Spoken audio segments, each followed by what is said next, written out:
ఆ కళ తమరి దాఖలమైన మాకు చెప్పిన ఎడల మేము దాని భావమును తెలియజేయదము.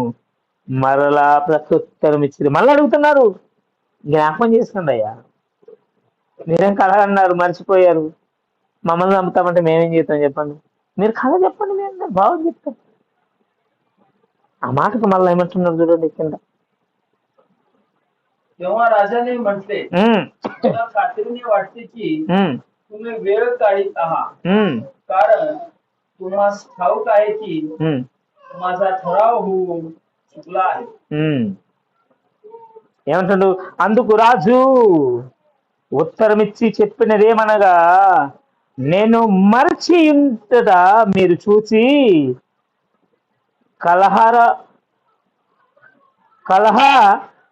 కలహారమును చేయవలెనని మీరు కనిపెట్టుచున్నారు. నేను బాగుగా గ్రహించుచున్నాను. ఏమంటున్నాడు? నేను మర్చిపోయినాను మీకు తెలుసు, నన్ను భ్రమ పెట్టడానికి మీరు టైం పాస్ చేస్తారంతే. నేను మర్చిపోయాను రా మీరు చెప్పండి అని నేనంటే నన్నే బోల్ట కొట్టేయడానికి చూస్తారు మీరు, నన్నే పల్టి కొట్టిస్తారా, నాకే ప్రశ్నలు వేస్తారా? ఇదేంత విచిత్రం చూడండి. వాళ్ళు ఏమంటున్నారు ఇప్పుడు చూడండి, ఇప్పుడు మంచి మాట మాట్లాడతారు వాళ్ళు. 9వ వచనములో,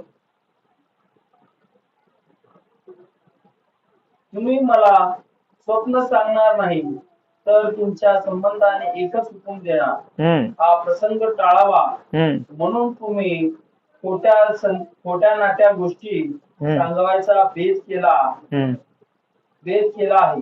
माझे स्वप्न मला सांगा, म्हणजे त्याचा अर्थ तुम्हाला सांगता येईल, तेव्हा नाही हे मला कळाले. ఏమంటున్నాడు? కాలము ఉపాయం గల గడపవలెను.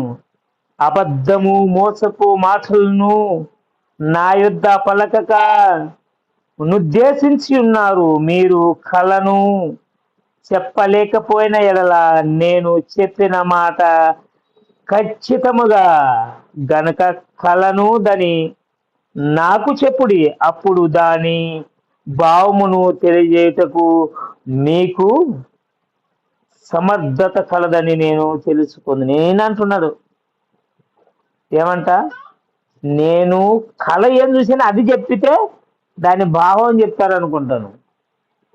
మీరు టైంపాస్ చేసి లాభం లేదు.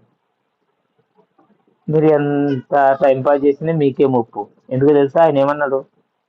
నేను ఏదైతే చెప్పానో అది ఖచ్చితంగా జరుగుతుంది. అంటే